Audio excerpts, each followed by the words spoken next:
Welcome to Coding with Kids. My name is Kalia. And mine is Andrew. Today we're going to teach you Python. Today we're going to learn about function keywords. So first we're going to do def print keyword args. So we're defining a function called print keyword args. Then star kwargs, which is known arguments or named arguments. Then we're going to print dash n, which is new line. Then we're going to do third, which is a variable, equals kwargs. So you can type the keys and values. Get third none. So if you type like third equals n, it'll get your key third, and then if third equals not none, that means if it has a value, it'll print third arg equals then your value.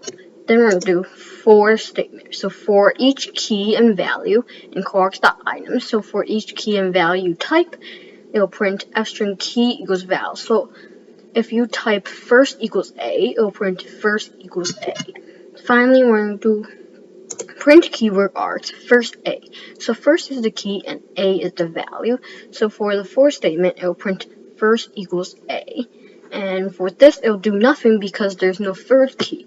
Then we'll do print keyword args, first equals B, second equals C. So it's like A, B, C. Yeah. Then print keyword args, first equals D, second equals E, and third equals F. So the last time we call the function, we have the third, so it'll get the third, and third has a value F, so it'll print third arg equals F.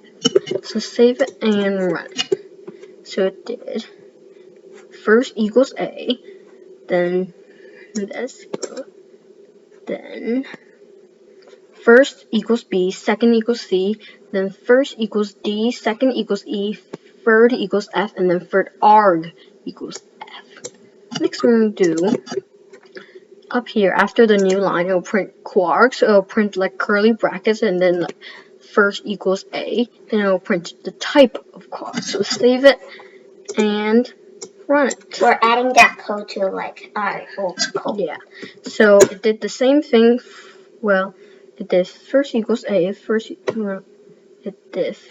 equals A in curly brackets is class dict, which is dictionary, and then first equals A again.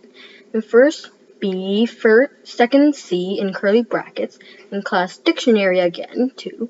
Then first equals B, second equals C. Then first D, second E, third F, then class dictionary, and then first equals D, second equals E, third equals F, and third arg equals F. So it added the print kwargs. And that was fun. And that's it for today.